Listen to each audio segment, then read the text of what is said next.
Assalamualaikum warahmatullahi wabarakatuh. Halo teman-teman semua, perkenalkan nama saya Abi Pangestu, NPM saya A1A022053.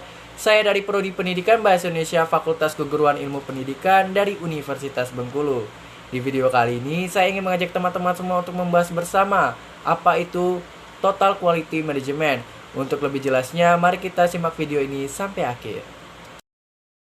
A. Konsep dasar Total Quality Management. Pada dasarnya, setiap lembaga pendidikan atau sekolah menginginkan memiliki mutu yang tinggi dan unggul.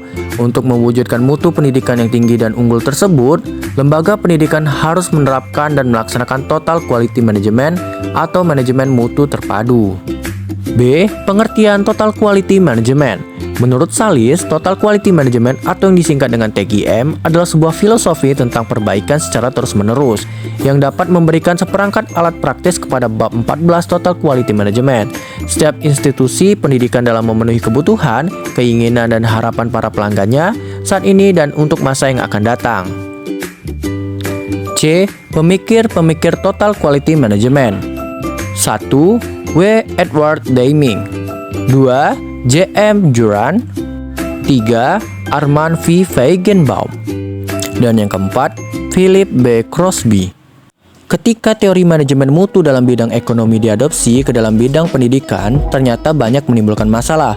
Karena adanya perbedaan karakteristik antara ekonomi industri dengan pendidikan, hal ini menimbulkan kajian menarik di kalangan para pemikir pendidikan untuk mengkaji relevansi manajemen mutu dengan indikator-indikator mutu dalam bidang pendidikan. Atas dasar perbedaan tersebut perlu dikaji dan dirumuskan model manajemen mutu untuk lembaga-lembaga pendidikan yang sesuai karakteristiknya. D. Implementasi Total Quality Management di lembaga pendidikan. 1. Adanya perbaikan secara terus-menerus. Perbaikan dilakukan senantiasa secara terus-menerus oleh pihak lembaga pendidikan ke arah peningkatan yang lebih baik. 2. Adanya standar mutu. Adanya standar ini bertujuan sebagai dasar atau landasan dalam pengembangan mutu. Dengan adanya standar, lembaga pendidikan berusaha mengembangkan lembaganya. 3. Adanya perubahan budaya atau kultur. Pada tahap ini, lembaga pendidikan harus pandai-pandai memilah budaya yang baik dan tidak untuk lembaga pendidikannya. 4. Adanya perubahan organisasi. Organisasi harus diarahkan pada peningkatan mutu pendidikan. Semua anggota harus aktif dalam melakukan peningkatan mutu. Dan yang kelima, adanya usaha untuk mempertahankan hubungan baik dengan pelanggan. Faktor yang mempengaruhi implementasi kurikulum dalam TQM. 1. Leadership.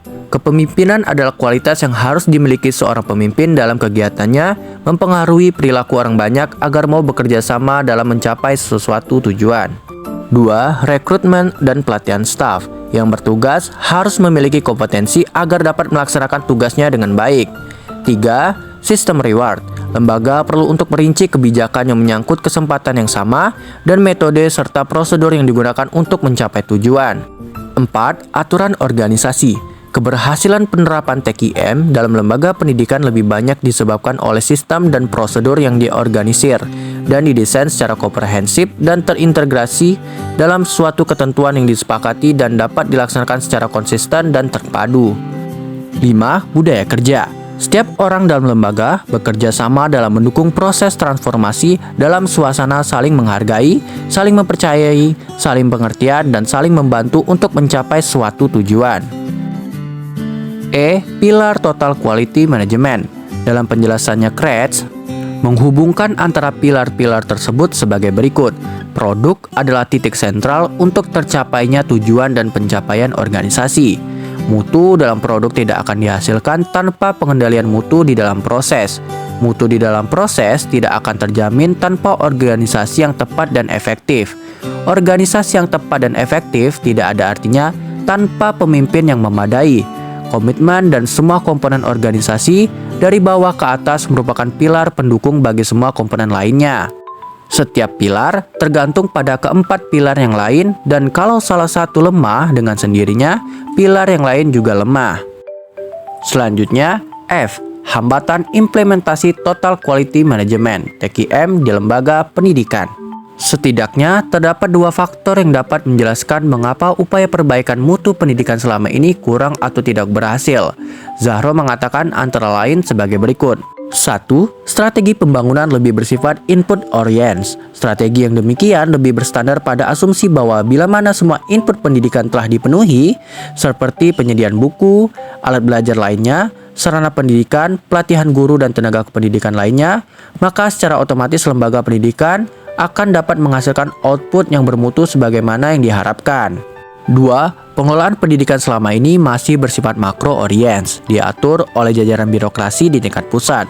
Akibatnya, banyak faktor yang diproyeksikan di tingkat makro tidak terjadi atau tidak berjalan sebagaimana mestinya di tingkat mikro. Dengan kata lain, kompleksnya, cakupan permasalahan pendidikan seringkali tidak dapat diperkirakan secara utuh dan akurat oleh birokrasi pusat. G. Filosofi baru. Menurut Prawiro Sentono, dalam bukunya yang berjudul Filosofi Baru tentang Manajemen Mutu Terpadu, bahwa para manajer atau pemimpin harus membuat produk dengan mutu yang sesuai dengan kebutuhan masyarakat. Tujuannya agar produk yang dibuat dapat dipakai dalam masyarakat, karena produk mempunyai mutu yang sesuai dengan kebutuhan masyarakat.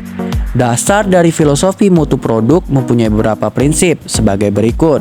1. Tidak ada pendekatan tunggal untuk memecahkan masalah mutu produk dalam organisasi. 2. Produk bermutu prima hanya dihasilkan oleh organisasi yang mempunyai struktur organisasi yang baik, proses produksi yang sangat handal, dan manajemen pembelian bahan baku yang juga sangat baik. Itulah teman-teman materi tentang Total Quality Management. Semoga materi ini dapat bermanfaat untuk kita semua. Saya akhiri, wassalamualaikum warahmatullahi wabarakatuh.